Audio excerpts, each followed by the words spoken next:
so much.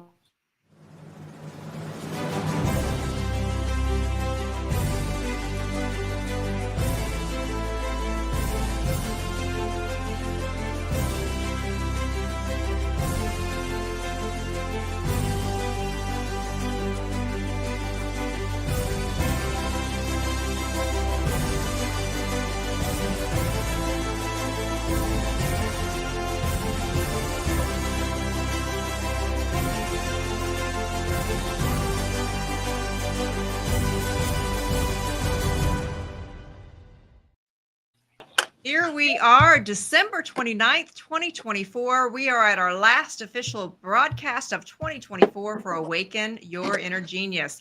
Welcome, everyone. And we understand that many around the world have been celebrating their holidays this week and going into a New Year's celebration. I want to say thank you and welcome to our panel this evening. We have Jim Porter, Ken Pearson, and Karen Elkins, and myself, Kimberly Faith, all dedicated Russell students. Jim at 50 years, Ken at 30 years, and I am only at 3 years, and Karen is the first time through the home study course, but has been studying the Russell work for a while.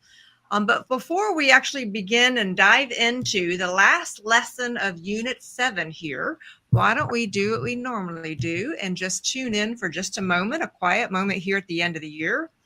Tune into the universal heartbeat of the ocean. But this time, I ask you to tune in to your heart and whatever needs to be left behind here in 2024. Whatever needs to be let go, so breathe deeply in, breathe out, and invite in what you are looking for and hoping for 2024. We lift up the world. Tune into this beautiful sunset gifted to us by God.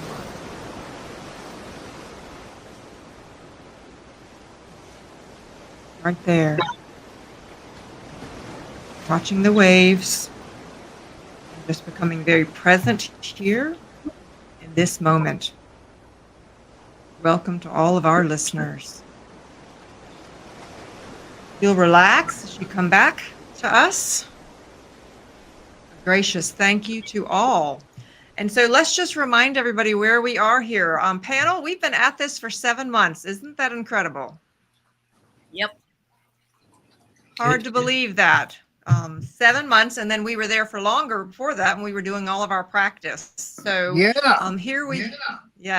here we are at the end of Unit 7. So remember that we're going through the home study course. I'd like you to take a look at the slide here.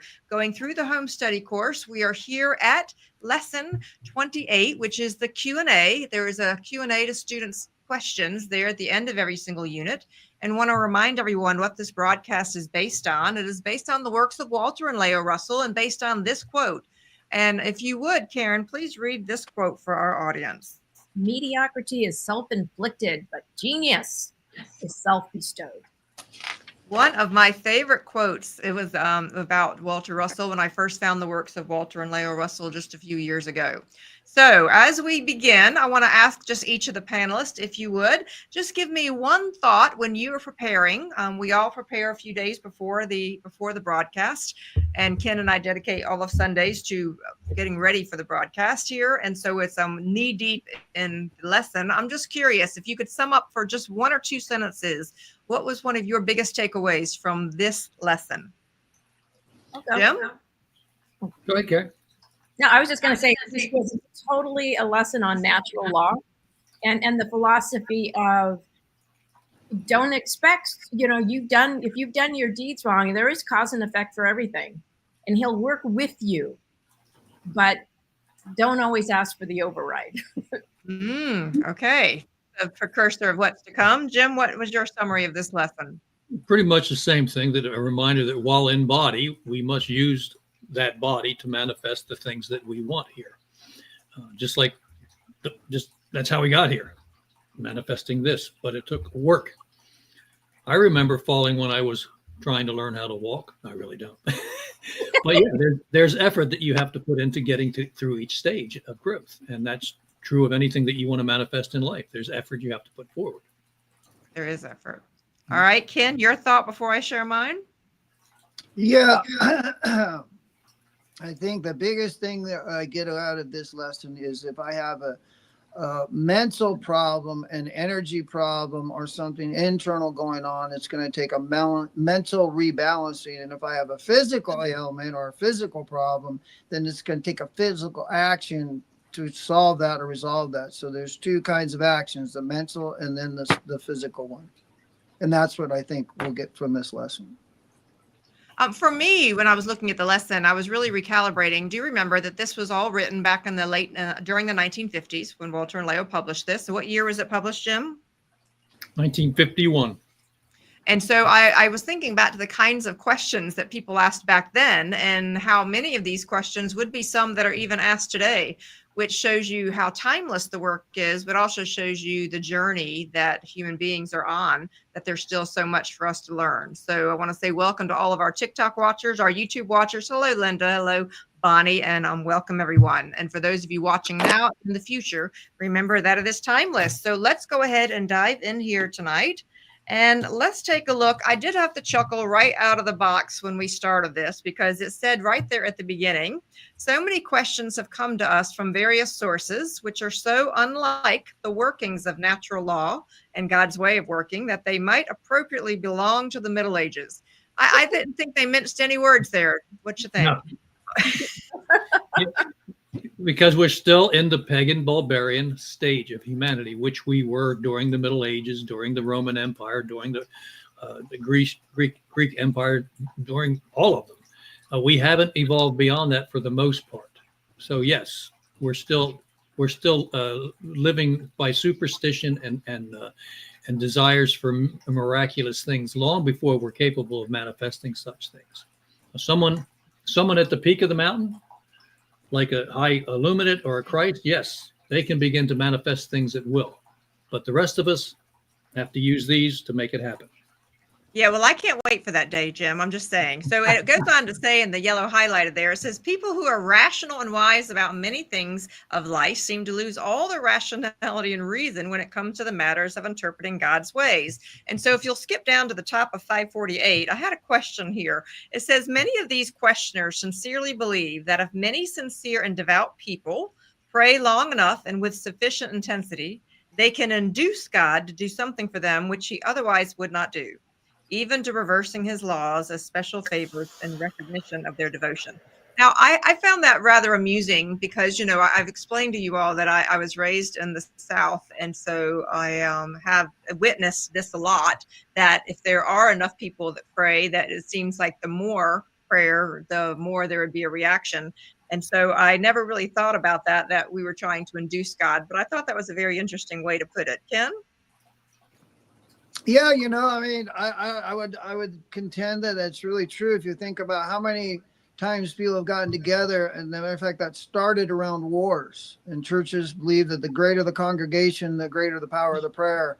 And how many wars have been stopped by congregations of thousands and thousands? I think 10,000 was the number that got together to do praying to stop the war. But World War II did not get stopped by prayer. And that's what, again, going back into that. Remember, God didn't create the wars, man did, and God's not going to undo what man has himself created. So, Jim, if you would, read the highlighted section in yellow when it was talking about the real law of nature. The real law of nature.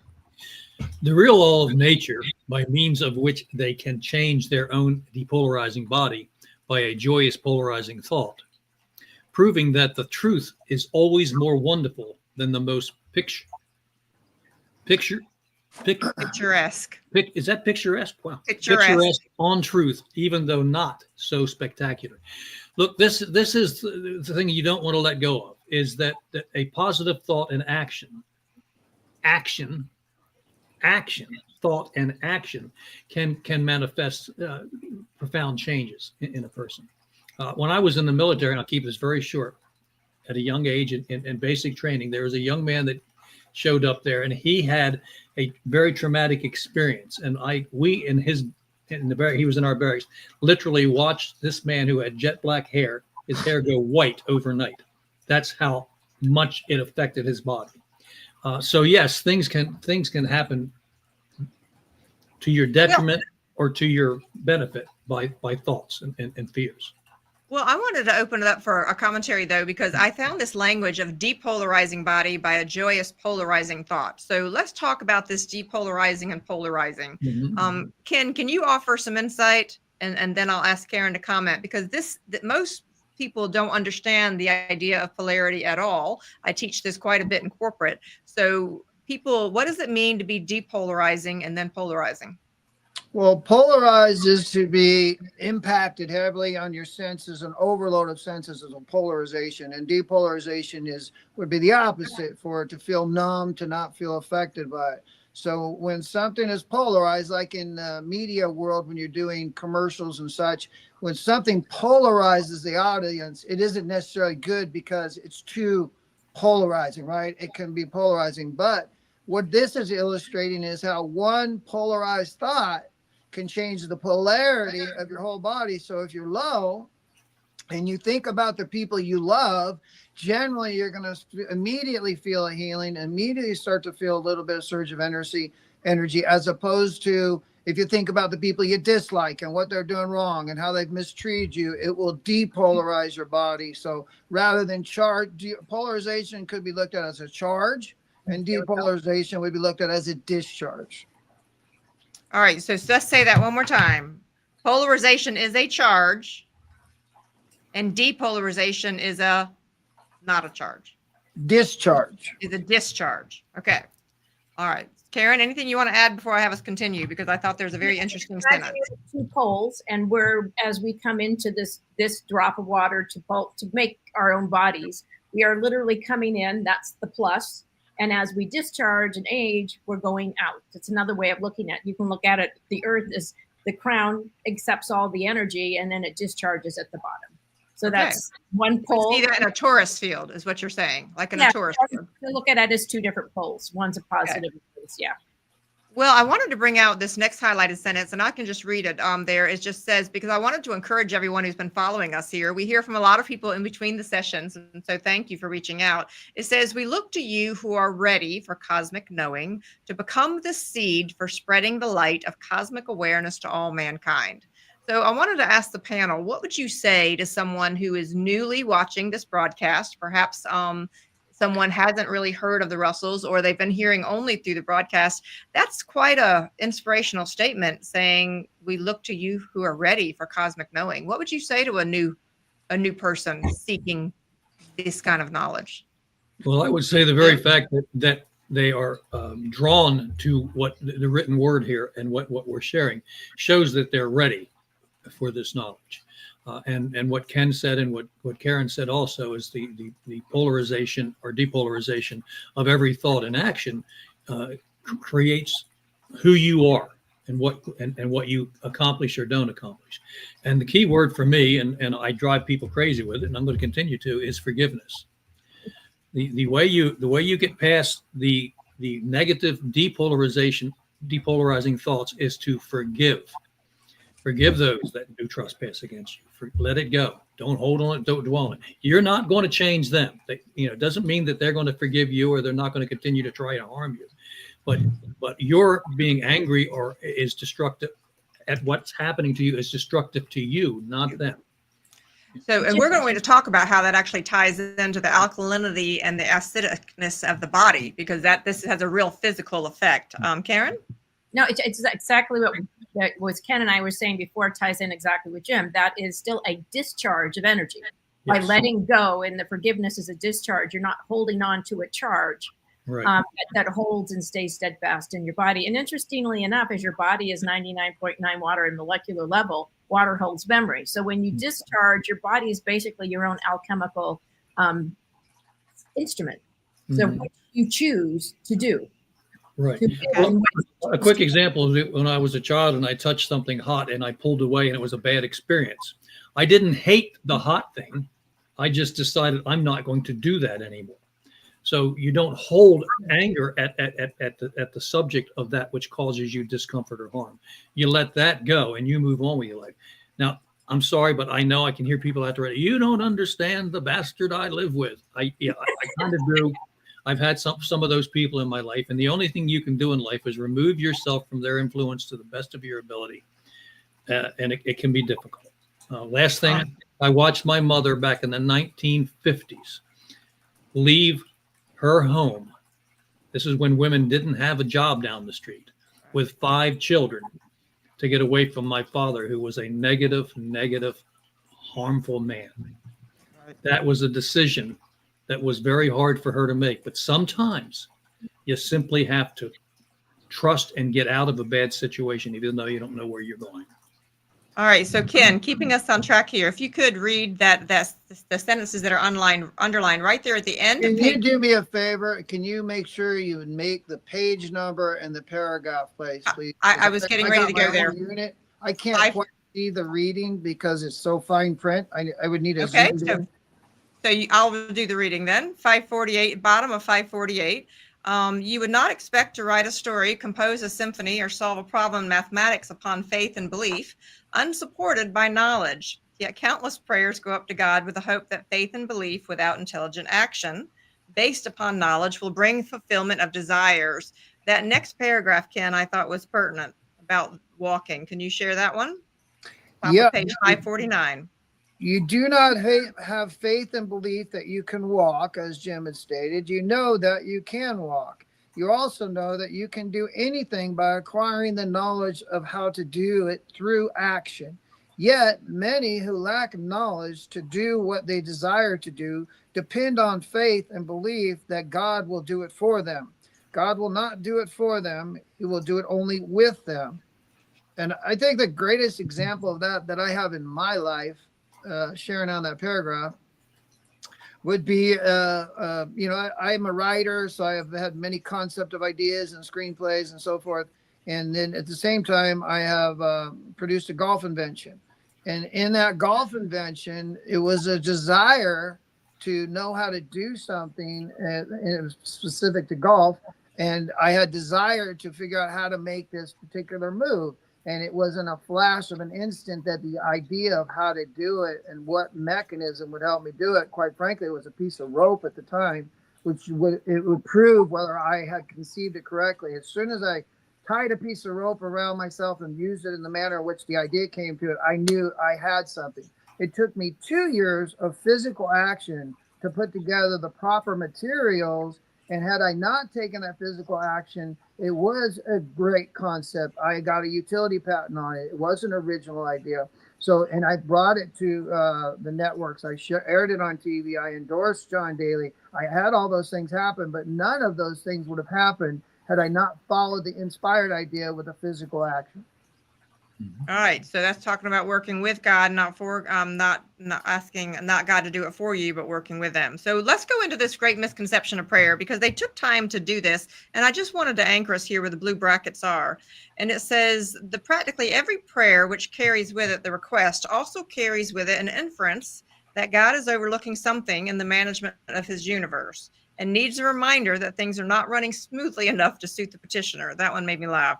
Also, they carry the inference that requests are asked as a personal favor from reverent and devout believers who believe such favors will be granted if enough devout and reverent people join the weight of their petitions together to be heard by God, and his interest in their personal request is sufficiently aroused.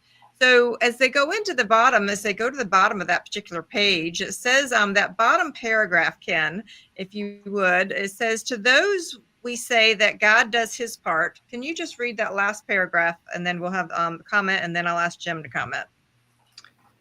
To those we say that God does his part always and needs no reminder. His part of creation is perfect. His law is perfect.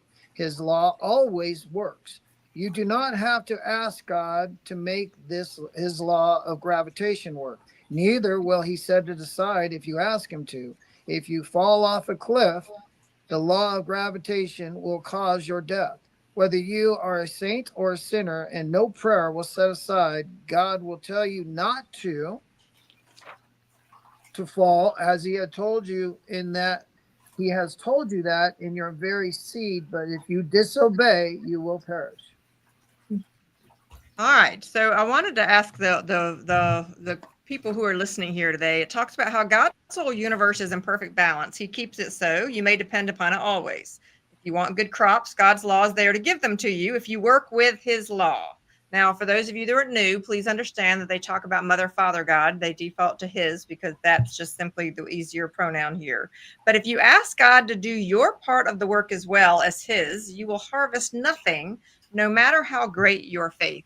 And so I just wanted to ask the panelists, that's a lesson that you learn in this human journey. And that's what Ken was referring to, is that it isn't just enough to have faith. So I started the company many years ago when I was with my daughter when she was young. It was called Sassy Tales, and it was an accessory company for girls. I had licenses from Warner Brothers and from Disney. And I learned a very valuable lesson because my faith in the idea was huge, absolutely huge.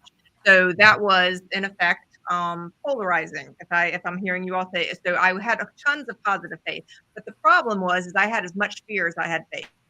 So I was depolarizing at all of the negativity that I was literally negating all of my positive energy. And both when you think about, and so I just wanted to ask everybody to comment there in the chat box. Have you ever been at a point in your life where you wondered why something wasn't working because your faith wasn't strong enough, when in fact, when you look at it within this context of a law, you all of a sudden go, oh, okay. I was depolarizing even as I was polarizing, and I could not outwit that. Does that resonate, team? Yeah, I think Mark Twain said it best when he said, writing or creating is 2% inspiration and 98% perspiration. And that is, I think, what we forget. If I have a great idea, oh my God, it should happen, should come to fruition. I got the greatest idea, this should come. But if I don't take action to manifest that idea, there have been many brilliant ideas that never came to fruition because they failed to take the action to fulfill it. Just a correction here, real quick. That was actually Edison that said that, not Twain.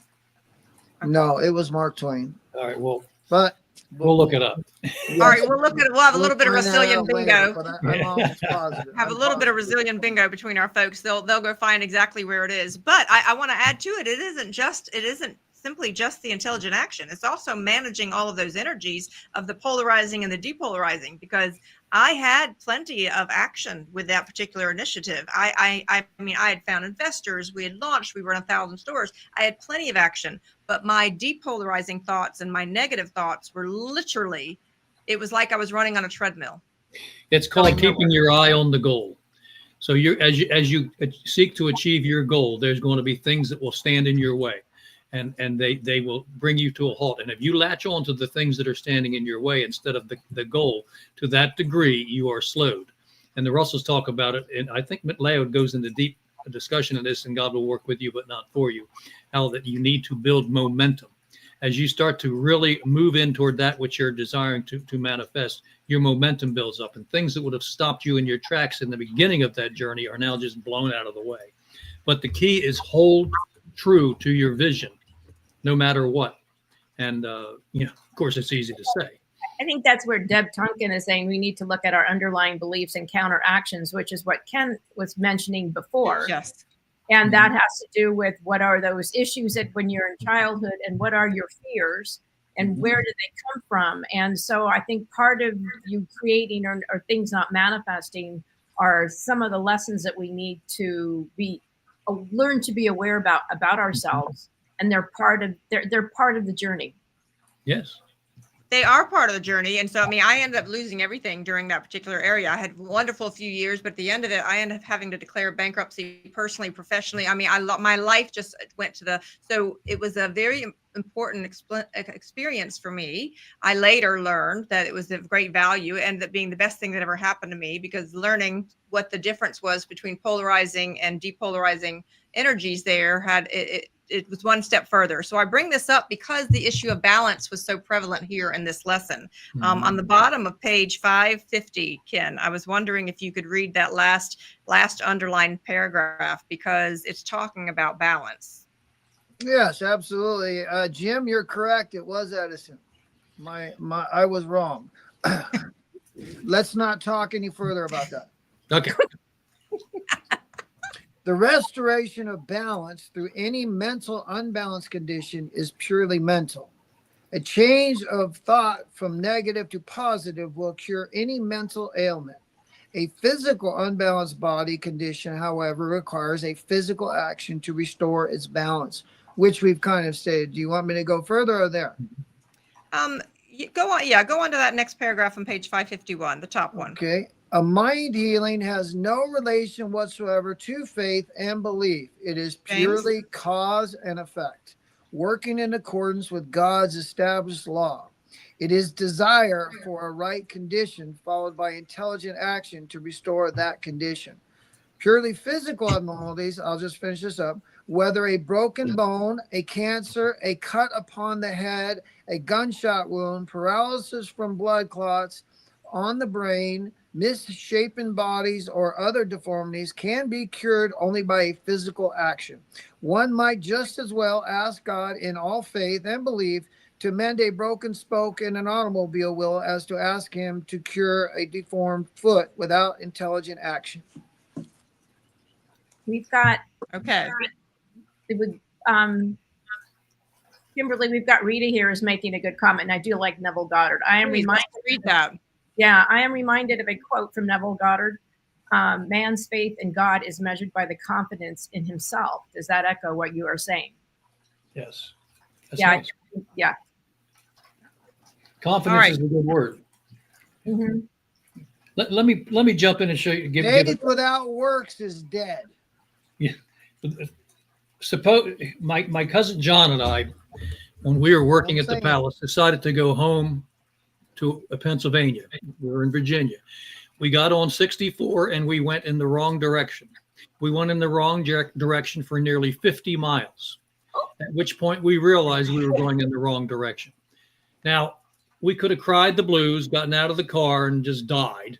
But what we did is we looked at the situation. Okay, we've got to turn around and go back. So 100 miles into our trip, we were right where we started from. This is what life is. And they're done that. Yes. And sometimes you go in the wrong direction. And once you realize you still have got to undo that which was incorrect.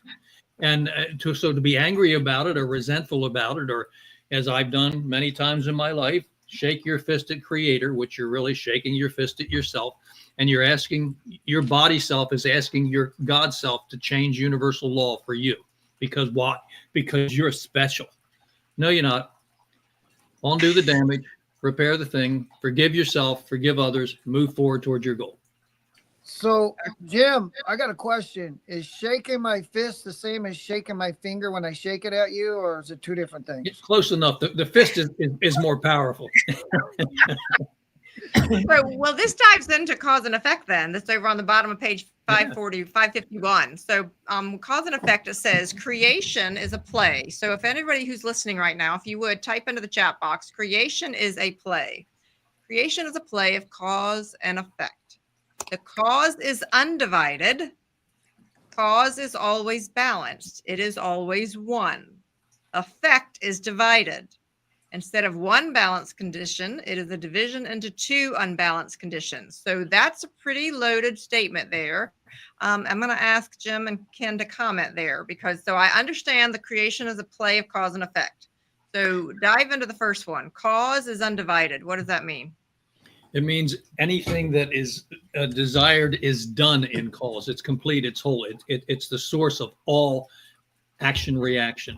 An example I would use if a baseball player got up to the bat and he's hitting 250 or whatever is considered a lot of hits. Even he knows that he's going to swing and go and be called out from time to time. It's getting back up to bat that builds that record of success and momentum for yourself. It's just okay. You know what's going through my head. I've got to get it out and to drive you guys crazy.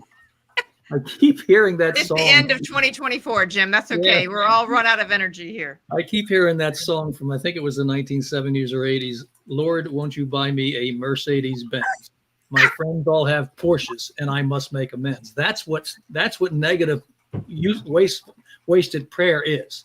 Asking for something, asking God to give you something, manifest you something physical without you doing the work for it. Okay. I think it could parallel with what we're doing actually in this whole course. And that is, at moments, you're going to recognize as you continue to study and contemplate this course, you're going to begin to recognize that you're growing, you're evolving, you're seeing more, you're hearing more. And that will be the cause, which is undivided, because you're living a philosophy, you're studying philosophy. But yet there are many pages and many lines and many principles, and you won't be able to recognize which principle or which page manifest that transformation, but you know you're transforming. So the cause is singular. The effect is all the pages and words and principles that I've applied, right? Remember, if you don't apply these principles, they don't mean anything. If you don't bring them to life in your own life, then you're just reading words and you're repeating them and spitting them out, but they have no meaning until you apply them to your mind in the moment you're in, followed by action, which we're talking about. So it's a balanced mind followed by balanced action.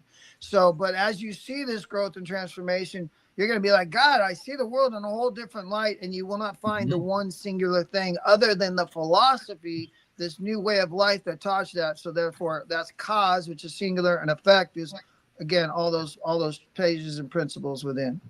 Okay, so before we end up taking our first break, I want to dive into the next few sentences though, and I want to compare it to the seesaw here. It says the play of life is to keep the two unbalanced conditions of effect and balance with each other. When cause and effect are in balance with each other, the spiritual and the physical manifestation of either man or nature manifest harmony, unity, growth, and normalcy in all its parts. It's impossible to keep one's body in perfect balance always. Okay, so let's pause for just a minute. So we're in this cosmic play of cause and effect. So when we come down here, we this is the fulcrum, right, Jim? And that we have these two. Is it cause and effect on each side of these? And this is what we're trying to keep. Yes, that's the two strong arms that they talk about. So that's why when we talk about it's, when you hear others and other spiritual faiths, they'll talk about its duality. I mean, we're talking about. There. I'm sorry, I hate to do this, but the fulcrum is cause, the lever is effect. Okay, so this is cause. To say that at the end. The cause is the fulcrum. This is cause. Singular, right? And that's undivided. So effect here is the physical and the spiritual, right? There you go. The sensing and the knowing. It's all of the duality that we're dealing with. So the cause is the fulcrum right here. And then we come out here and we and I are in effect playing cosmic seesaw for this lifetime. Is that think about layman's way to say it? Yes. Yes, very good. If you took the fulcrum away, the seesaw would cease to move. Right.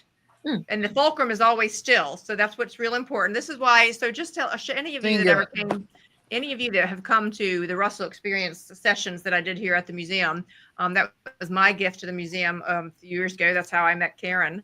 And that's actually ended up how I met Jim there. But I had these little seesaws because I literally built a human-sized seesaw that's here in the museum. If I could bring you all in there, because here's what we discovered. So as we get ready to go and break, is that if we stay just on the physical side, then we get very much into our sensed body and we lose touch. If we stay just on our spiritual side, we're very much into the knowing, but we've all met those people who are way, way out there woo-woo spiritual, but they're not grounded in reality.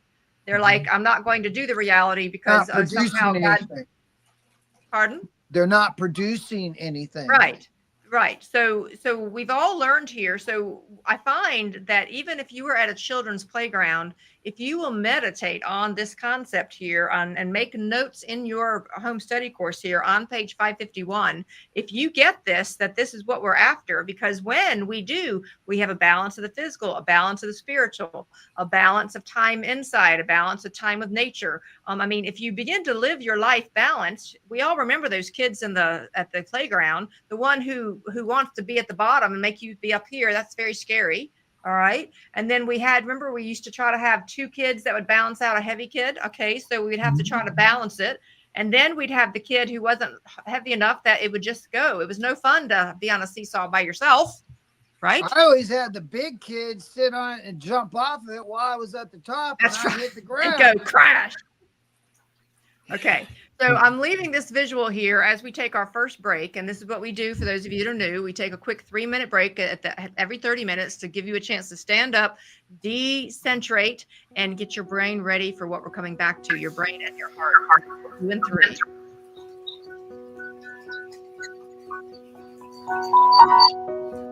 3.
All right. If you're within earshot, please come back. And I'd like to ask James to leave the quote on the screen here. And I want to just bring this up. We're getting ready to come to this quote.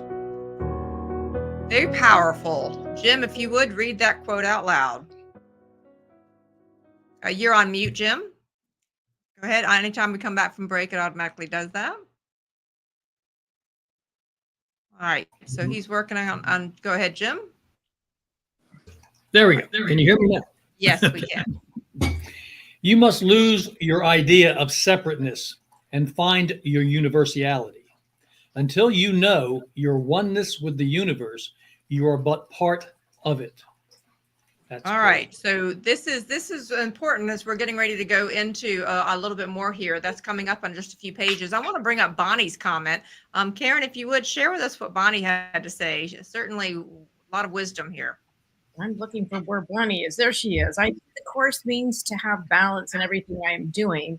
If I'm creating, I don't expect everything spectacular unless I've been putting out good juju vibes in the other areas of my life. I think there's a lot of wisdom in that. I used to be so conflicted when I would go to a church and I would hear all about love and harmony, and then I would hear people walk out after lunch and they would be talking mean and gossiping about the people who were at church. And I remember thinking, always being very confused by that. How can we be saying love and harmony in one thing and talking so badly about others on the other hand? So I know this is something that we all struggle with in this particular reality. We have a question here from Deborah. If energy precedes form, can changing the quality of the energy also change the form accordingly? Ken? 100%. Okay. Energy, remember, energy is another way of saying idea. So if you change the idea, you change the form rather than the energy. Okay. Energy is a little vague, but energy, there's no energy in matter. The energy is in idea, which precedes matter. And we got to remember those particles arrange and rearrange, and that's all we're doing. Everything that is energy is particles, and particles arrange and rearrange all the time. Can you pull the seesaw up again real quick? Absolutely.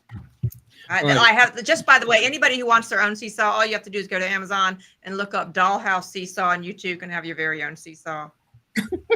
All right, you're holding your fingers at the fulcrum. That is divinity. That's the true you. Okay. Now, while in body, I'm sitting on the one side and it's down. Right. Now, what you do when you pray to God, fulcrum, to give you something.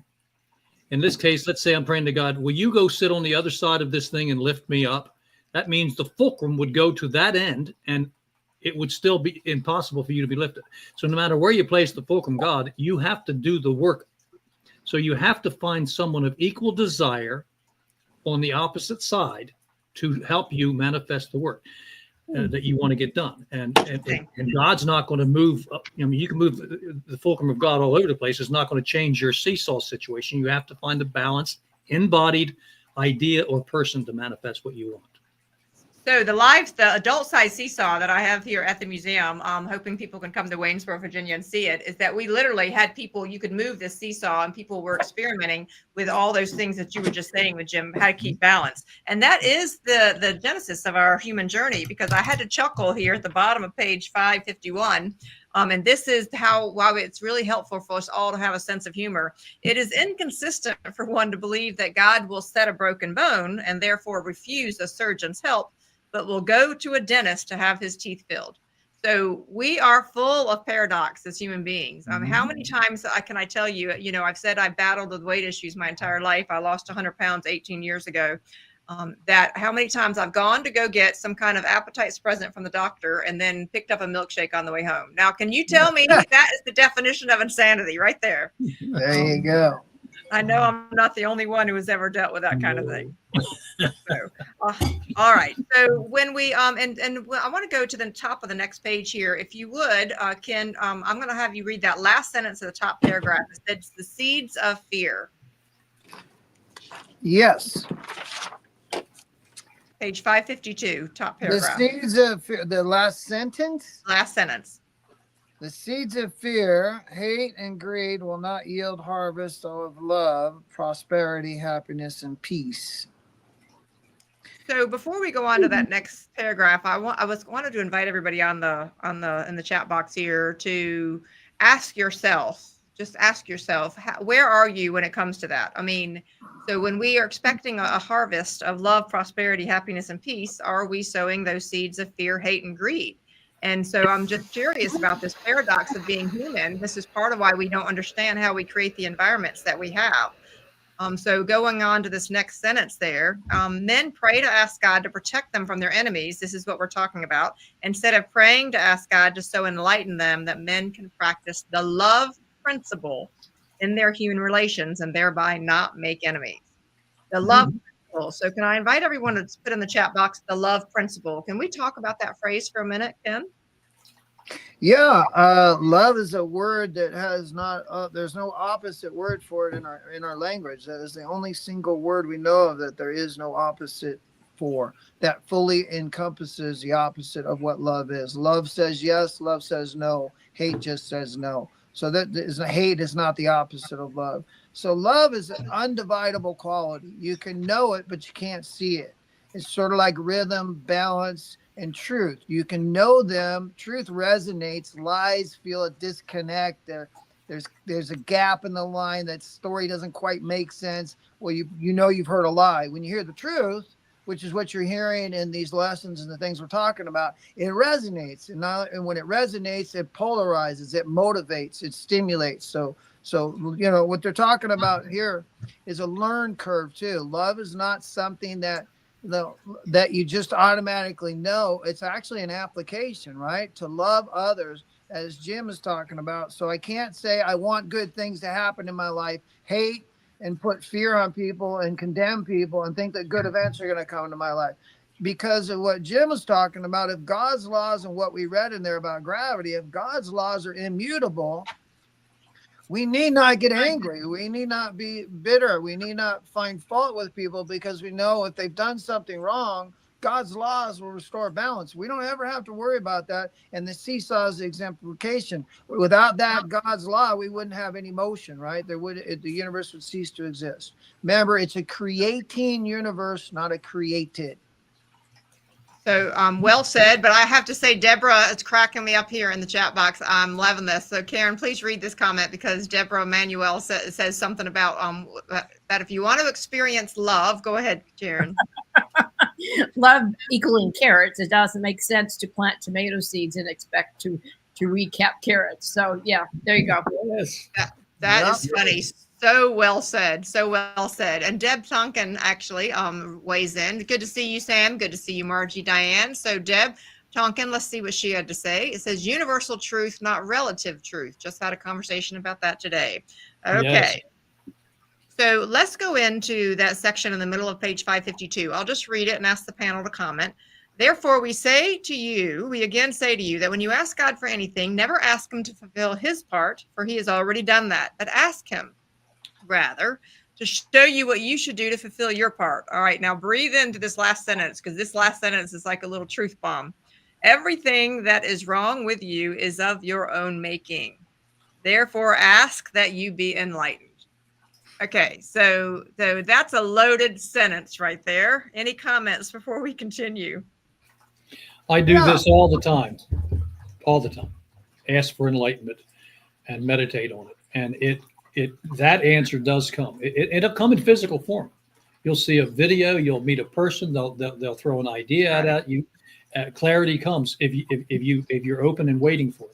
But if you stamp your feet and tell the universe that it's mean, nasty, and doesn't play well with others, you get that back.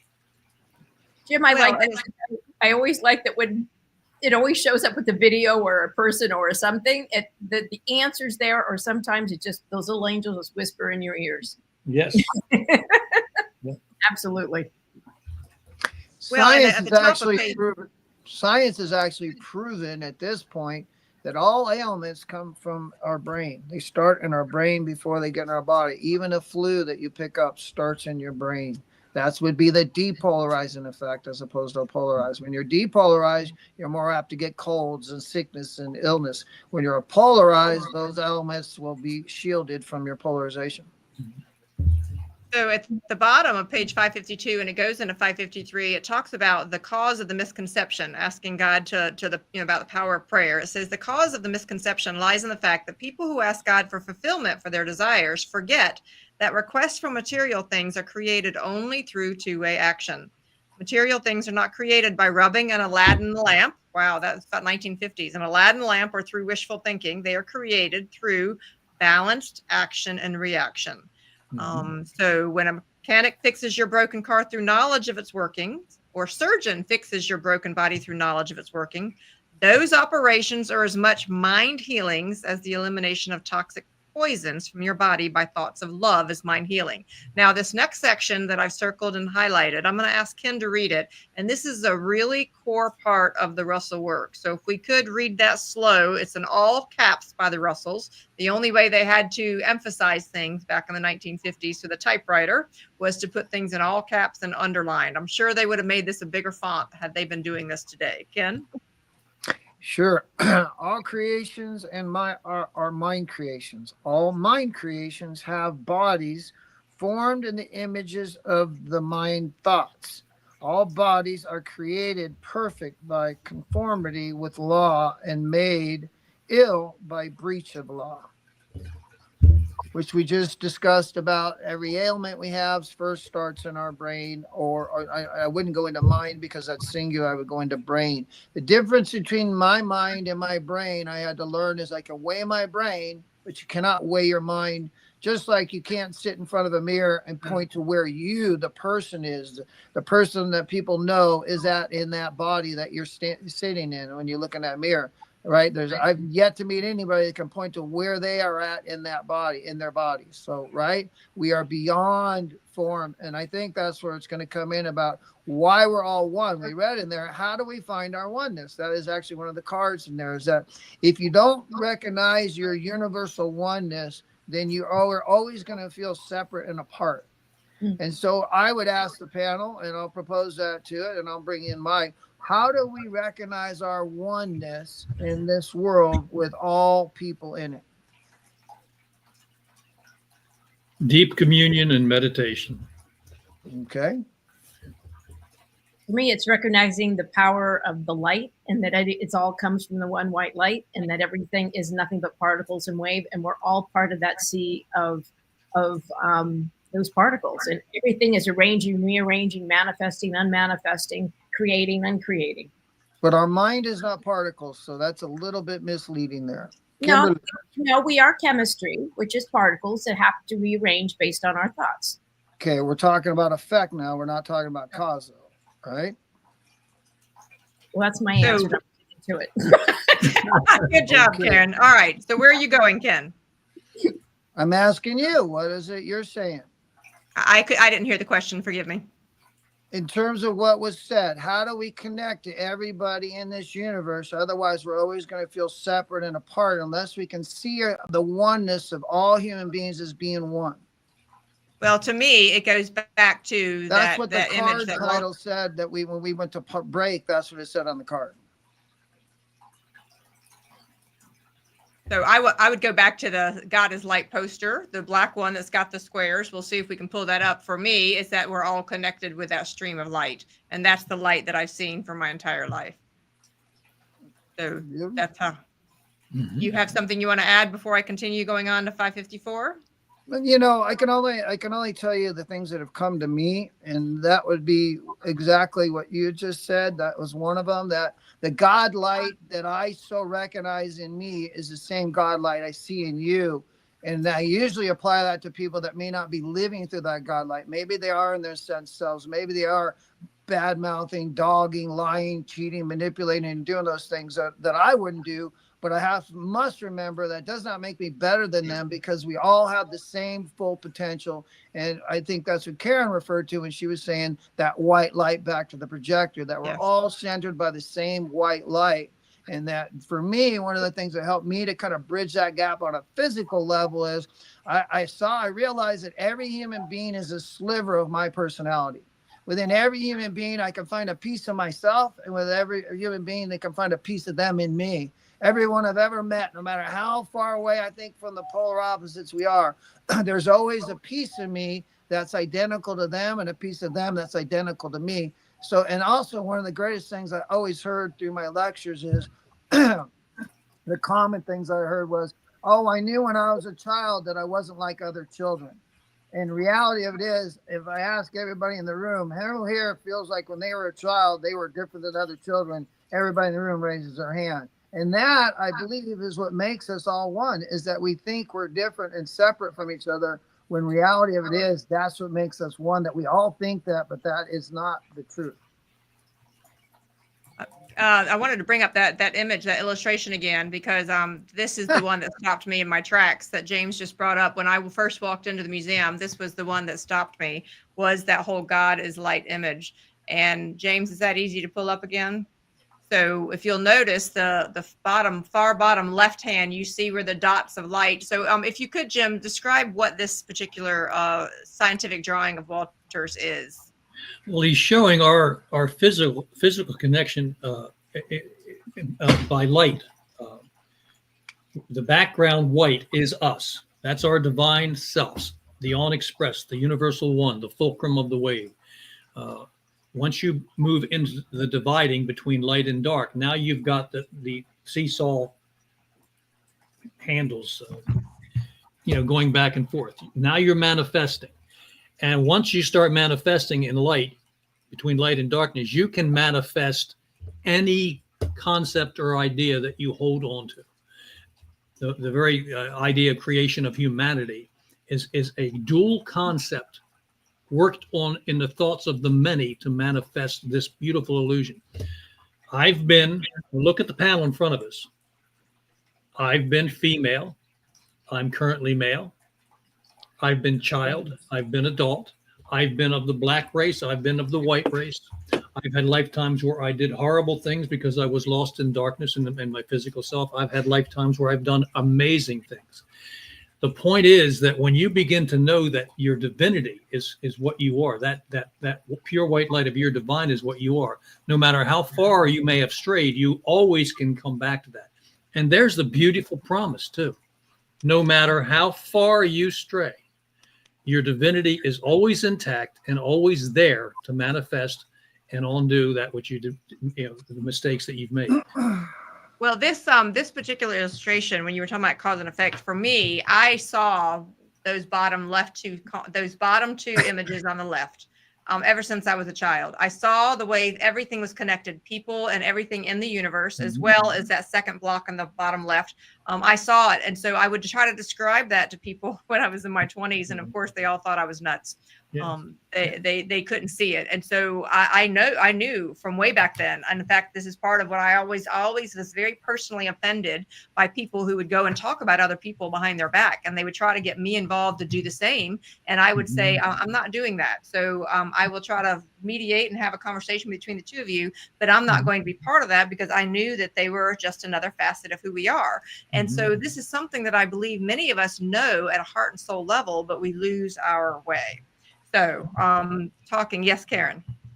No, I thought you were raising your hand. Okay. No, but it does remind me of, I always wondered, just exactly what Jim said, if we all knew we've been everything, why would we be fighting each other all the time? And why would we be always, because I'm not this or I'm not that, or I don't like you because of this?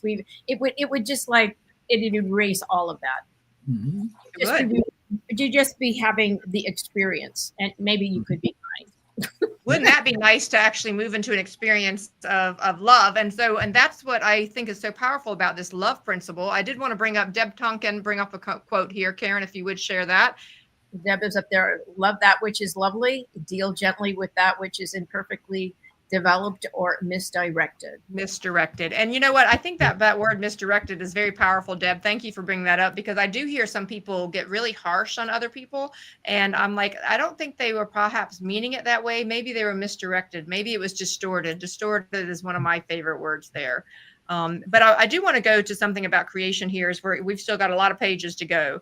It talks about in the middle here of page, let's go on to the top of page 555. It says that stop rather and talk with God, seek him, know him, be him in deep meditation. Seek knowledge through inspiration. That's the only way to build omnipotence into your desire. And if you would, type in omnipotence into the chat box. Seek knowledge through inspiration. Never start anything without inspired knowledge, which puts love into your givings. For that which is called work should be only joyous givings. Wow. Quite a bit here. And I wanted to go down, Ken, if you would, to the bottom of page 555. And there's the second paragraph from the bottom where it says, As long as you feel. Yeah, as long as you feel. Yes. As long as you feel yourself to be separate, individual person, you will think of God as separate and apart from yourself. Until you can think of yourself as the person or the universal self, God will be nothing, another being whom you may reverence or worship or ask favors from or depend upon in the measure of your knowledge of God. So notice how they put the person in all caps and universal self in all caps. I was wondering if you could comment on that. Yeah, I think we're talking about what we've just indicated, right? I just said in the mirror, I am not my body, I am my soul. Anybody, human being I've ever asked that to has said the same thing, that they can't point to where they're at in that body. And then I would go in to say, well, when you look at yourself at 95 years old, if you get there, right, are you really going to think your body's who you are? Or is at that point you're going to realize your soul is who you are? And if my soul is who I am, and you cannot weigh my soul, nor can you see my soul, but you can know my soul, well, that's what means that we're all soul. We are all one soul. And that's a really hard concept that gets on a whole nother level. But in these teaching, it is going to be illustrated. There is only one soul, and that's the God soul. Our bodies are not who we are. We are our minds, right? And our minds is where that soul lives. Well, and that I want to jump down just to keep us on track to the panel. I'm jumping down to page 558 because that ties in exactly to what Ken just said. It's highlighted in yellow. It says the great fallacy of such a belief, referring to that, is that the fact that man's body is not man. Man is mind, all caps. I mean, capital letter. And invite an idea of mind, an idea with a spiritual entity. That is what God made perfect. And it is quite true that there can be no imperfection in the spiritual eternal man. So is that saying, Jim, that in effect we really are all perfect? Yes, always have been, always will be, and we will eventually manifest that perfection in body. And then the man, perfect woman, manifestation of body. That's what we're out to build. Many of us don't reach this stage of evolution in a single lifetime. It can take hundreds of lifetimes. But this is the goal. This is the God-centered, God-aware, I and my Father are one state of being. That's the perfect body. From this to this. God unmanifested, God manifested. They'll touch on this a lot as we go on into the science. All right, so hold up the Cuban sphere. Ken, I know you want to comment. So the Cuban sphere, we're going to be talking about that in the upcoming unit. So for those of you that want to collect your toys so you can learn as we go along, a cube and a sphere is something that you want to have handy. Ken, what were you going to comment? I was just making note of the fact that we are not our bodies again. And so therefore, anytime we use physical form, that cube that Jim is hanging on to there, in this message are invisible zero planes of curvature. So it's not form, even though it represents the idea of form, right? So what he's talking about in his right hand, which is the sphere, is form. And his left hand is the cube windows that create form. But those cube windows cannot be seen or sensed by the senses of man. Matter of fact, science. This is illusion. There you go. Science. Say that again. One of the things about reality. Science. This is illusion.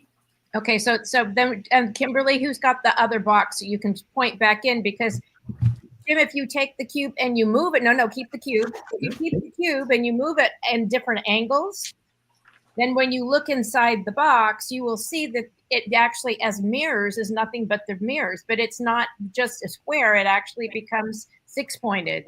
And and then there becomes the mirror of light of the universe in this endless repeating points of light, which is exactly the same kind of picture, if you can imagine, that James was showing with all those different points of light within the cube.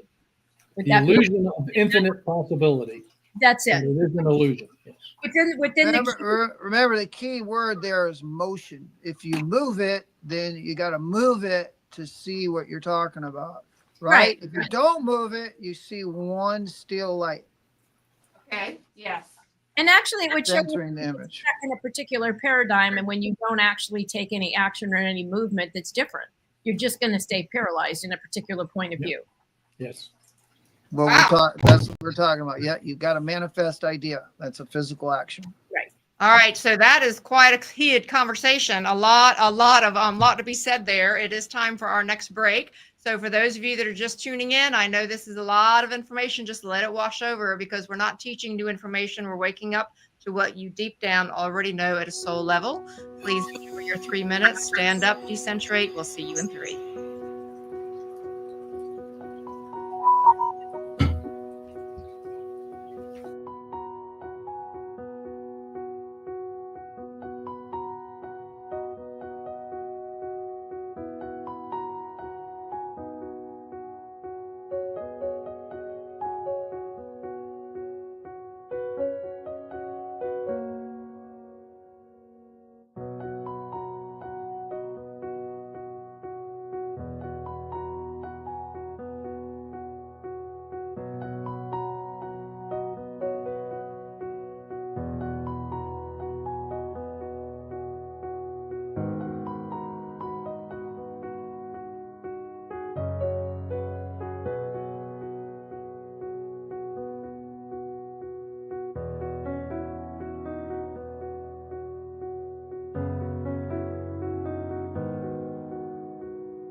You are within earshot. If you will slowly begin to find your way back, please.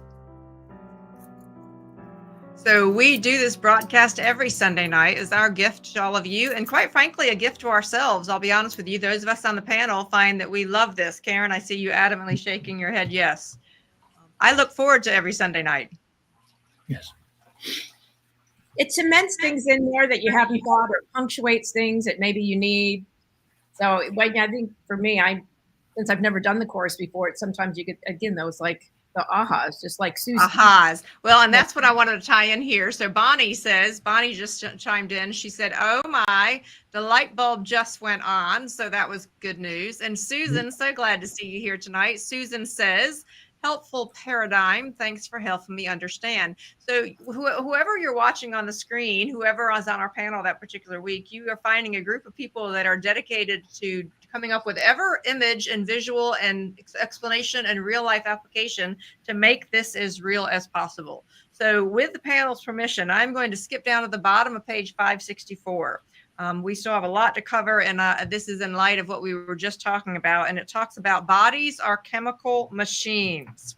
Okay, so because this is important as it ties into the physical, and I believe that we all know that we have such a high rate of physical issues and health issues that this is important.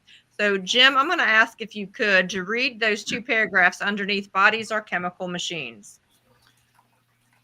All vegetable and animal bodies are mechanical instruments which are made for the sole purpose of manifesting God through action. That is all that bodies do. They do nothing else than express the actions of their centering mind, which motivates their actions. Bodies are composed of light waves. 1/2 of every wave is concentrative and centripetal. Centripetal. Yeah, it is thus polarized in the positive direction of increasing vitality.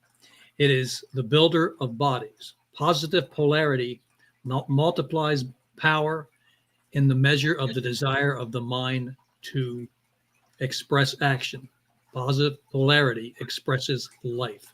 That's Okay. really beautifully put. Yeah. It is beautifully said, and it's important because it ties into what I'm going to ask Ken to read in the next particular section. But right quick, I'm going to ask everybody to please put in the chat box, positive polarity expresses life. Positive polarity expresses life. So when we look at all of the health problems that we all face, all of the mental illnesses that we have in the world, all of the psychiatric, all of the everything, all the meds, everything that people are struggling with, all of the addictions, it's because of what we're getting ready to go into. But right now, positive polarity expresses life. Please remember that phrase. Ken, if you could go on to the next part of the wave, though, those next 3 paragraphs describe what happens on the other side of this. Other half of the wave at the top of page 565. Okay, the other half of the wave is decentrative and centrifugal. It is thus depolarized in the direction of decreasing vitality. Depolarization expresses death. 1/2 of every wave, likewise, is alkaline in its chemistry. The alkaline elements are positive and multiply vitality in the direction which express life. They compress in the direction of the equator, which centers the spectrum. That's back to the fulcrum. The other half of the wave is acid in its chemistry. The acid elements are likewise positive, but expand towards the 2 blue ends of the spectrum. All right, so I'm going to read this next part. For every acid element, there is a balancing alkaline one. Both are necessary, but each must always balance the other. Else the body is thrown out of balance and becomes ill or develops the destructive growths and malignancies, which are so rapidly increasing in the unnatural lives of great cities.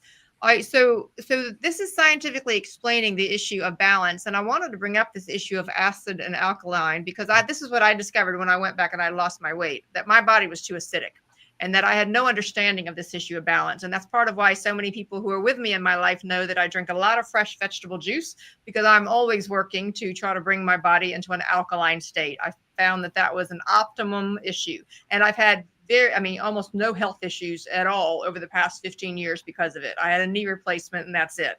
Knee replacements and that's it, because that was an effect of what I had done to my body from before. But when you go down to the brackets on that same bottom of the page 565, it says the emotions which express happiness, joy, ecstasy, love, and good will polarize the body positively in the direction which expresses life. So let me ask everyone on the chat box, let's just have a moment of vulnerability, shall we? Think about this week. I know the holidays is a tough week to ask, but this week, what percentage of your life, of your thought life, was actually spent in this positive, polarizing in a positive body in a positive way? What percentage of your life was at happiness, joy, ecstasy, love, and goodwill? Anybody on the panel want to dive in there with a moment of vulnerability first? Most days about 85% for me. Okay. I would say I was around 75%. I'd say it would be about 75, 80. I had fun this time. I actually took one of the Walter Russell quotes. And so even when I got up to do the Christmas dinner for everybody, it's like, I've got to do a perfect day. Just like, the Prelude talked about. And it's great about saying that. thought, okay, I'm just going to make it as perfect as I can. And that was my mantra for the day. And it was fun. So, yeah. Ken? I would say, remember, perfection lies in whenever any moment you're feeling exceedingly content and fulfilled. And for me, I had a very content and fulfilling holiday, quite frankly. And it wasn't about what I got. It, quite frankly, was who I spent it with. And then the energy in that environment of the person that I do spend my time with and the people that I choose to spend time with today are polarizing to my life. They're life-giving, and we share the energy of love. Remember, if you want to be like God, all you have to do is enter into a love state and you are one with God. God only has one emotion, and that's love. God doesn't feel grief, sorrow. Those are all divided emotions. That's why there is no opposite to love. That's because love in itself is so dynamic. So if you want to access the God mind, anytime you're just feeling good, like, I feel kind of sparkly today, you are one with God. You and God are one in that moment that you are feeling that ecstasy. Ecstasy is defined as exceedingly content and fulfilled. That was one of the very first conversations Ken and I ever had when he explained that definition to me. And I bring this up and I asked the chat box for an answer because, and for those of you that don't put one, it's okay. This is part of the journey of what the human journey is about, because the emotions at the bottom of page 565, it says this: the emotions which express anger, fear, worry, jealousy, cynicism, or hatred depolarizes the body in the direction which expresses death. And so when you think about that, that's really why I believe, Jim, the Matrix works so hard to keep us in those emotions, because it wants us to be in that point of depolarizing the body and depolarizing. It wants to drive you out of reason and love and into fear and hatred, divisionary thinking. Now, so whenever you see the letter Q there, it's Q for quote, reminding me that that's a good quote to bring up. And in that yellow highlight, it says, the more we reflect the ecstatic conditions of God's mind, this is what Ken was just talking about, the more we vitalize our bodies, prolong our lives, and lengthen their maturing points. Wow. Wow. And that's not hard to achieve. When I pet my dog, I get a sense of ecstasy. There's a moment of expressing love. I love my puppy so much. When I pet her and I shed love in her, I am in a perfect moment. I never pet my dog and think, I could use a cheeseburger shake and maybe some fries right now. I'm petting my dog. It's like or I'm loving on my girl right there. And when I'm loving on my girl, I don't think, I got to put air in the tires and I got to get new rims and things like that. I'm thinking purely of how much I appreciate her presence in my life. Appreciation is a great insulator and a great state of the love. Love is an appreciative state. Ken does that very, very well. I am guilty of sometimes thinking about what else needs to happen. So I am learning to live more in that present moment. And that's something for all of us, I believe. I did have to chuckle, though. And this particular Q&A wasn't the typical student and answers. I want to show Bonnie's comment. Bonnie, you were cracking me up. She said, if Karen, if you'll share that. I'd say every time I made myself aware of where my balance was, I was 100%. If not, I had to do it by making fudge and being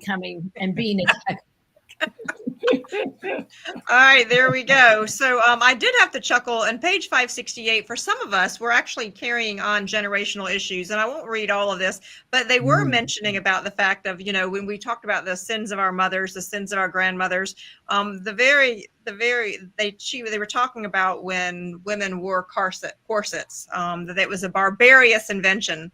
Hundreds of thousands of women descendants of these tight lacing ancestors have suffered great and unnecessary agony in giving birth to children because of the sins of their mothers. And it talks about in that last paragraph, it says, when you tell these women that God made them perfect and all they have to do is see themselves perfect and remind God that he has perhaps overlooked them and letting something so hurtful happen to their bodies, you're forgetting that God did not do the tight lacing which caused these agonies your grandmothers did. I was like, wow, talk about that's that generational issue, isn't it? That's the unbalances that's the unbalances. I think in the Bible it says something about the sins of the parents will be passed on to the fourth generation. Yes. Well, and so what was interesting here is that I believe a lot of us right now living in this incarnation, we are here to clear up so many of the imbalances. And so for those of you that are watching us, perhaps you're not even sure why you're watching us. You simply tune in because you like the vibration, you like the words, you like the Russell work. You're not really sure about the Russell work, but you think we're interesting. Whatever the reason it is that you're here. Is the fact that, Ken just came off of a surgery 9 weeks ago from a hip replacement surgery. So it's a challenge for him to even sit at times if you see him grimace. That we're actually living through cleaning up a number of these generational imbalances. I sincerely believe that. Karen, your thought? You know what? I was thinking it was a bunch of us women were sitting around talking about how during our generation, we were the first women out there in the workforce. And when we did that, and it was also the first time that you ever went to a psychologist or you ever went to a self-help something. It's the first generation that we have, so I'm 69, that we had the opportunity to self-examine our family patterns and actually as a collective, as a family, which we do, discuss it. Oh, you're doing mom, you're doing dad. You might want to stop that. That's a repeating pattern. I mean, we're actually able to do that. So, well, and it's a gift. It's a gift. As I've told my daughter is 27 years old. I've told her, our previous generations, all they had were the people around them. And so if the people around them were in difficult, dysfunctional patterns, they rarely had an opportunity to get out. They didn't have the internet.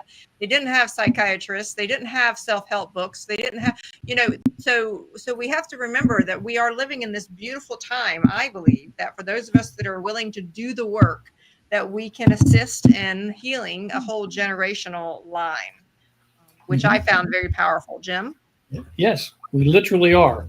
And living a positive and loving life is one of the ways that we have the most control over doing that. And accepting that generations that preceded you are also on an evolutionary growth scale.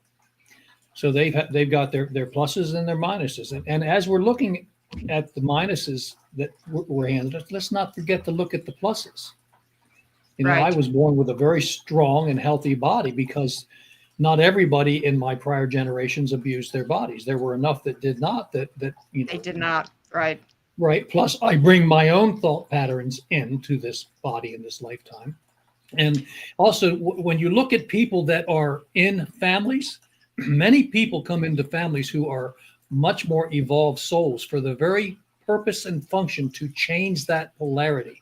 And they're willing to take that load on. I used to say to Ken all the time because of his childhood, you chose to take a deep dive into a very dirty pond so that you could grow and learn the things you've learned and uplift them.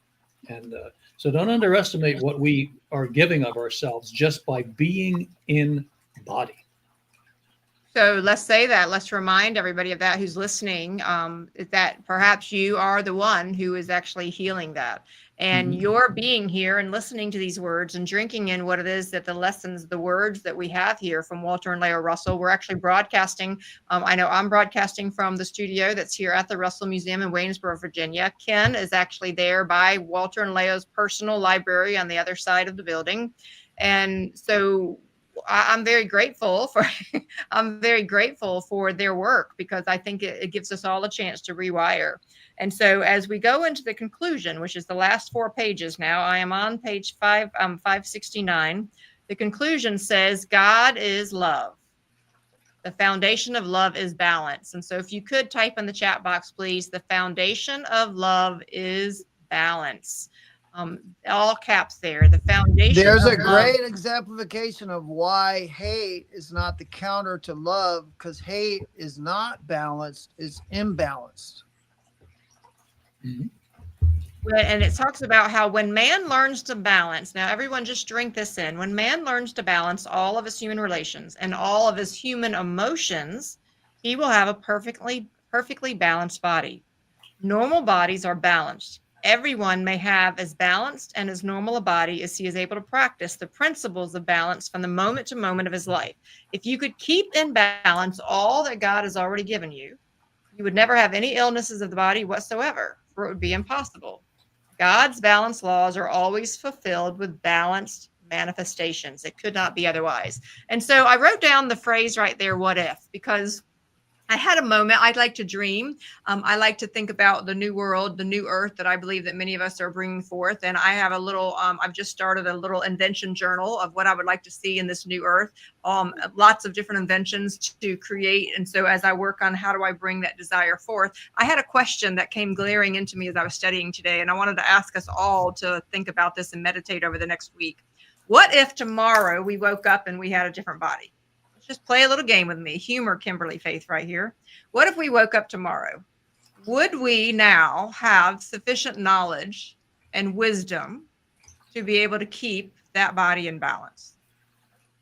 Would we, with what remember, here? the only thing I would say to that is if we read in this home study course, you're going to read that grief and suffering are just as important as happiness and joyness in this world of duality. Sure. We live in a world of duality. That's the three-dimensional experience. So in that Sure. duality, we have there's important to both feelings, just like in it's related to the play of creation. So when you think of a play or of a movie, right, you think of, you got your good characters and your bad characters. Well, when the writers were, as a writer, I know this, when you're writing about the characters, the bad guy dying doesn't make you go rah rah rah as you're writing the script, and the good guy getting injured doesn't make you go, oh no, I can't believe he's hurt, because it's all part of that drama of the play that you're writing.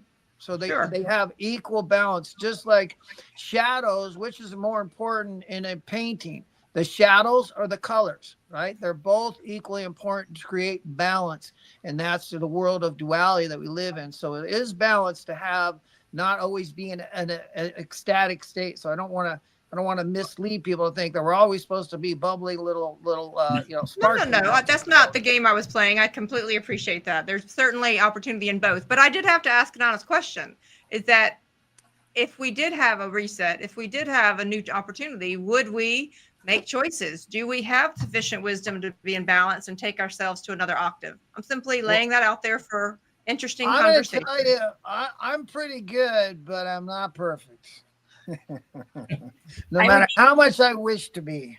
I would need to take myself for a walk a little more often. There you go. You get it? Need somebody to push on me and take me out. It's loving acceptance of change. There are things I cannot do in my 70s that I could do in my 20s. So I could lament and be angry that I can't do things like I did in my 20s, or I can look at what I can do and go and proceed to go after that. So I'm not going to, I used to run 5 miles a day. I'm not going to run 5 miles a day. I don't think I could run around the block. But I still have the joy and memory of that time period. I guarantee you could not run around the block. We'll put you to the test next time. I was going to say, he can't hobble half the block, Jim. So let's go on down here to the bottom of page 570. And they obviously had, this is very important, and because they had it in a big box here, and it says the supreme purpose of creation. So we'll scroll down to the box. And it says this. It says God created his dynamic universe for the sole purpose of manifesting the one idea of love, which constitutes his being, and human extensions of his being who slowly and gradually become aware of their oneness of identity with him. Notice that oneness is capitalized. Kim, could you read that? Could you read that sentence again? Okay. Who slowly and gradually become aware of their oneness and their identity with him. This is where we get out of balance. When we want to have absolute oneness with Creator right now, it's like the joke we've used before. God, please give me patience right now. No, earn it. For this reason, every human on earth is perpetually seeking God, whether he knows it or not. For untold ages, man has sought God outside of himself. The human race is just beginning to become aware that when it does find God, he will be found within man. It is to this end that this new knowledge of the long hidden secrets of space is now given here in order that man will be enabled to transcend himself and his works for the betterment of the whole human race. Any commentary for that?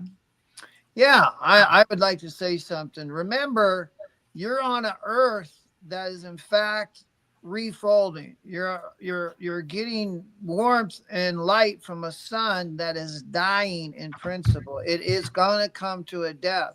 It may take millions and billions of years, but it is definitely going to rescend one point to become a black hole. Just the same thing with everything that we're living in is there comes an idea of this play of creation when the man-woman idea has reached its pinnacle, which is for Christ consciousness to be permeating every man and every woman. And I believe that's similar to loving everybody the same way we love our children, which is the best way I could correlate unconditional love to, that then we will have achieved that idea. And there is an end coming, right? You have to think about it. The earth is going to end. So the idea of man woman is going to come to its fruition. So we're either going to make it or we're going to break it. All right, a lot to be said for that. So as we get ready to go down here to page 572, I wanted to go to where the green circle was because we do have a visual journey here for you this evening. And it says the most wonderful things in all the world is within every man. The genius knows it, for he is close to it. The mystic knows it better, for he has touched the hem of it. The cosmic thinker is reaching out eagerly for that kingdom of heaven and the light which that wonderful thing is. All mankind has known of it within his heart from the beginning and started his search for it way back in the dark eons. But many are now opening the door wider and wider, which leads to a new dwelling place. The real dwelling place of man, who has for such long ages thought his body was his dwelling place. So I wanted to pause for just a moment, and I was going to ask James to bring up the Awaken logo. And for those of you that we wanted to describe to you why there is a door in that logo, and it goes back to this specific section, doesn't it, Karen? When we're talking about opening, opening the door wider and wider to cosmic knowledge, right? Yep. And then you have the yin and the yang and the male and the female. The masculine and the feminine, absolutely. So every time that you see the logo, please know that you're welcome to go order the home study course at awakenyourgenius.com. We'll put a link there. And we work closely with the museum and the University of Science and Philosophy as we're partnering with them. And actually, when it talks about, the cosmic thinker, it just reminded me that whenever you see the logo, and especially in the opening of every show, start paying attention to every single time that you will see that logo in motion, because a great deal of time, effort, and love was poured into that. Was it not, team? Yes. Kim, can I read a brief sentence? Please. I may have read this before, but I don't think it can be read enough. This is a quote from Wolfgang Amadeus Mozart. Neither a lofty degree of intelligence nor imagination, nor both together, go to the making of genius. Love, love, love. That is the soul of genius.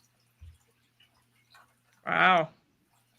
You gotta love what you do. You pour yourself into it, and it brings you utter bliss and joy. Mm-hmm. Yes. Any final comments, Ken, before we go to the visual journey? You're on mute.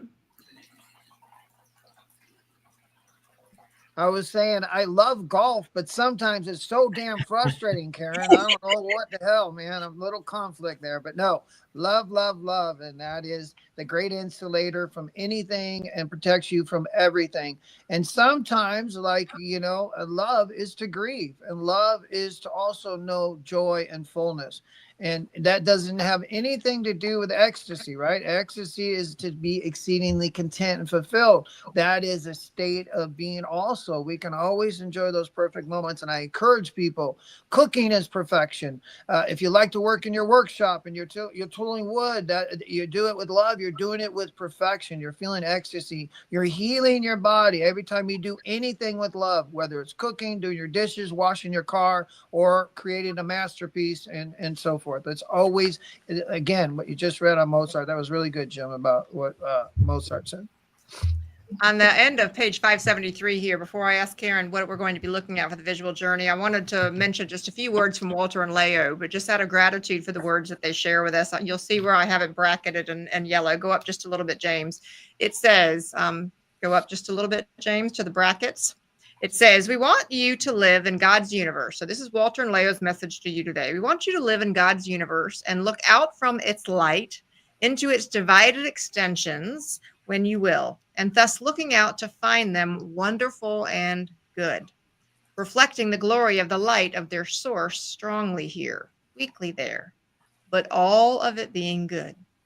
For all are seeking that door which you have found. All are seeking that door which you have found, and some are near enough for you to reach forth your hand and help them over the threshold. They certainly have more to say there. Please know we do our best to cover as much as possible. Look forward to hearing from all of you as we continue to go into these different lessons.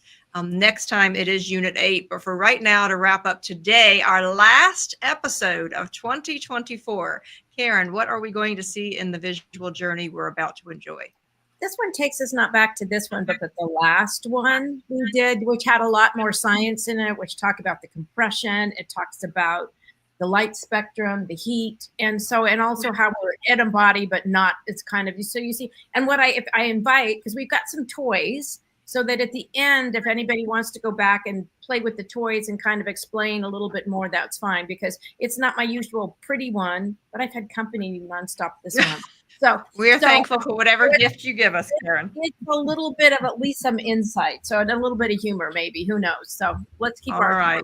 Sit back and enjoy the conclusion of the visual journey and see what the universe says to you.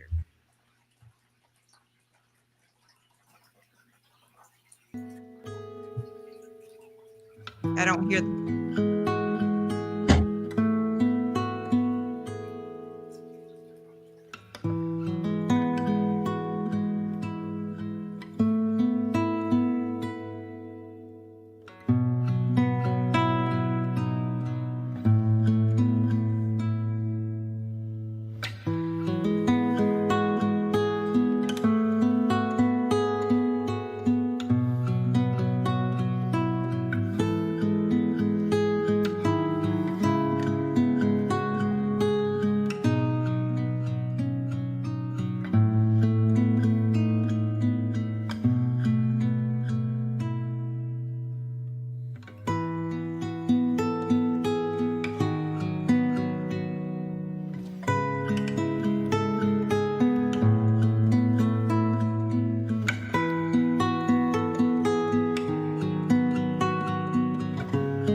So again, another lovely visual journey. Thank you so much, Karen. Everybody is once again on mute if you'll unmute yourself. So want to say a gracious thank you.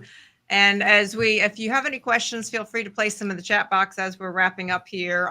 That was the wrap up of Unit 7. And so this is the unit that we carry around with us and we study from. And a very, very powerful experience. Any final thoughts from the panel before I say our few final comments here for our broadcast? All right, the panel's been working very hard, so let me just go ahead and move into this. So we are here at the end of 2024, and I had to chuckle because thinking about this lesson, I've had a practice every New Year's Eve for the past 20 years. Whether I was by myself or whether I was with others, but I actually have a journal where every single New Year's Eve for the past 20 years, I've written down all that was good that happened in the past year and all that was challenging that happened in the past year. And what's really fun is every New Year's Eve, I go back and I actually read through the previous 15, 20 years to remind me. And it's so interesting to see that sometimes what you thought was bad turned out to be good and vice versa. And it just reminded me that perhaps I was seeking balance even back then. So as we wrap up 2024, we want to say a gracious thank you to all of you that have been joining us. You are to the end of Unit 7. Can we just have an applause for everybody who has been on this journey with us here, that you are over halfway. We have only 5 units left.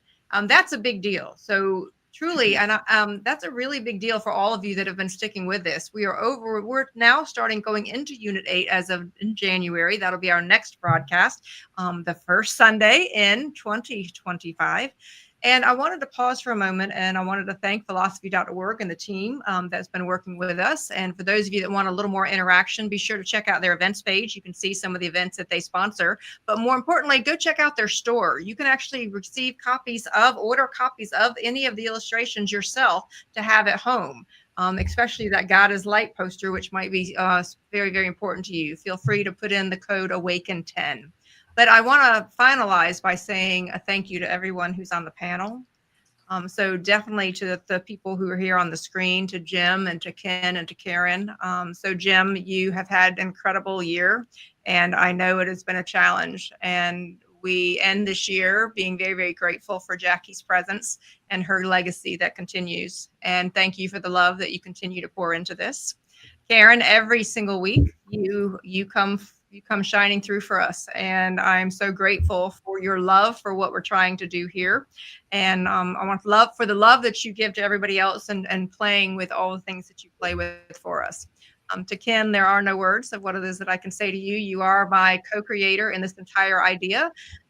He's the one who came up with the idea, and I helped manifest it with him, and it has been a gracious and joyful journey. And to our other panelists who have been with us for 2024, a gracious thank you. Margaret Rube has joined us occasionally. It's been just such an incredible blessing. John Bonzel, as I'm grateful for the role that he has played on our journey over the past year. And of course, please just join me in remembering Jackie Porter as well. So while we lost her through her illness, her legacy will continue on forever. And so in 2024, I simply want to express much love and much gratitude for the fact that everyone cared enough to do this every Sunday night for a solid year now, and for all of you that joined us. And who knows what 2025 is going to bring forth for humanity. And it is my deep, deep hope and joy that we will look forward to a world that is even better than ever. And the way we can do that is to keep turning the lights on. Honey, so, you're having a perfect moment. A gracious thank you to everyone. May we continue to plant the seeds for a better humanity for all. We won't say goodbye. We're going to say until next time. See you next Sunday, 2025.